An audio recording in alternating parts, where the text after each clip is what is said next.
My name is Loatile Nkala. I work for a startup called Doctors eConsult. My background is in legal, although I deviated and went into the tech space.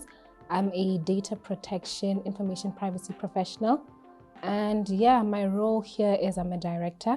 And yeah, we're not keen on giving each other positions like that. So yeah, we applied for the BIF program primarily because it was during lockdown. It was in 2020, and this was a time when we really struggled to get access to healthcare.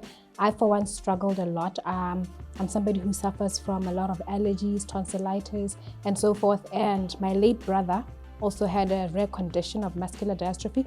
So it was so difficult for us to get to the hospital or anything like that, right? So we sat down, and it's something that I had been thinking about for a very long time. And I really wanted a solution to start something that would benefit me, my family, and everybody else. So that's what really inspired me to apply for the BIF program. It was more closer to home than anything. There are many challenges that we felt we could solve with our solution. They were so diverse, right? One of them being a lot of people have to come from the rural areas, which is my grandparents included, and a lot of people have to seek medical care from Gaborone because that's where our specialists are primarily predominant, right? But they used to struggle with this. You'd find somebody has to come from Zeroe to come here, and just to book an appointment was just very tedious and it was very difficult. So these are some of the challenges that we identified amongst our community. We realized that a lot of people were having a lot of health issues that were going untreated because they really couldn't access healthcare.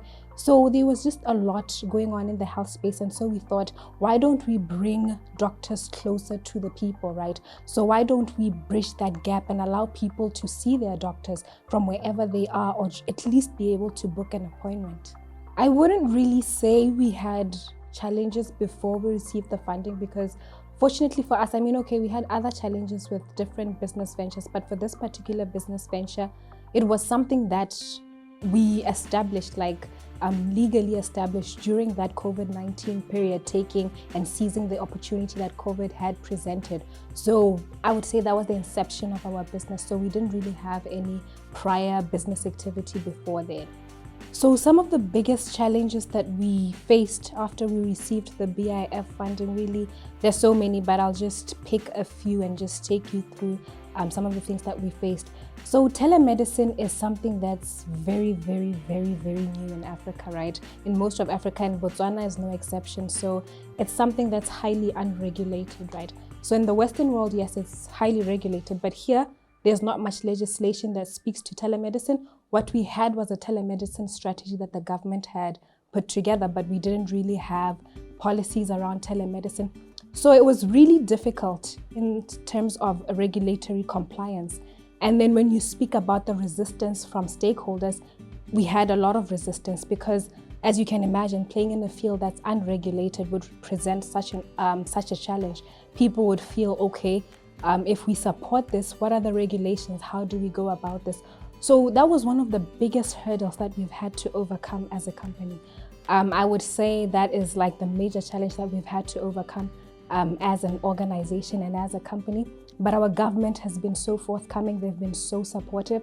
And currently there has been a committee that has been put together, and we form part of that committee to draw up those telemedicine regulations. And I think we've seen a lot of efforts from the government to implement some of these telemedicine solutions. We've also seen BOMAID come to play recently, right, with them trying to roll out a telemedicine benefit. So yeah, I think now we've overcome that challenge. Doctors are very receptive to this idea. A lot of doctors want to use this idea. It's something now that a lot of people are getting used to, and they're enjoying the sound of being able to connect with their patients beyond just the consultation room. So the role that I feel my company or my business plays in today's world is really a fundamental one. I think COVID exposed us to the cracks that we have in our health or our health sectors all across the globe, right? We were tied down to our homes, and it showed us that we need measures that allow us to connect with our doctors even beyond the consultation room. So I think our business plays a fundamental role when we are speaking about access to healthcare. Access to healthcare is a constitutional right for everybody. So I think our company really plays that role of making sure that everybody has access to healthcare. It's not okay for people to have things like mortality rates being so high. So our solution actually reduces all of these, right? We are dealing with issues such as late detection of diseases. We are dealing with issues of making sure that people have access to healthcare very adequately. And in other countries where health facilities are in limited spaces and they are far from their reach, telemedicine can bridge that gap. It can allow people to see their doctors, to have pharmacies in their reach, to have all medicinal products at their reach in the comfort of their homes. What advice would I give to prospective applicants of the fund? I have a lot of advice that I would give them, right? Seeing as how I've been on this journey for quite some time now. I am an entrepreneur. I've been in corporate. I've been in both fields, right? And about the fund, I would really tell them, you really need to find a product that has market fit. Don't rush to just get funding. Sometimes I think as entrepreneurs, we miss it. We run to get funding for a solution we haven't even validated yet, right? So let's be customer centric. Let's make sure that we are addressing the correct problems. Sometimes if it needs you to pivot. If it needs you to realign your strategy, realign. But before you approach the BIF or the funding committee, make sure that you are aligned to what the customer needs. It's always about the customer. We need to be serving the customer. So we need to bring up solutions that address real problems in this society, right? So before we even talk about BIF funding, what are you doing as an individual? Right? What are you doing? What's your business doing? And make sure that you just align yourself before you can even think about funding. And then my second advice would be, once you get that BIF funding, which I don't think is that difficult to get, if you have a concrete business solution, a validated business plan, it's not that difficult. Once you get it, make sure you use it well.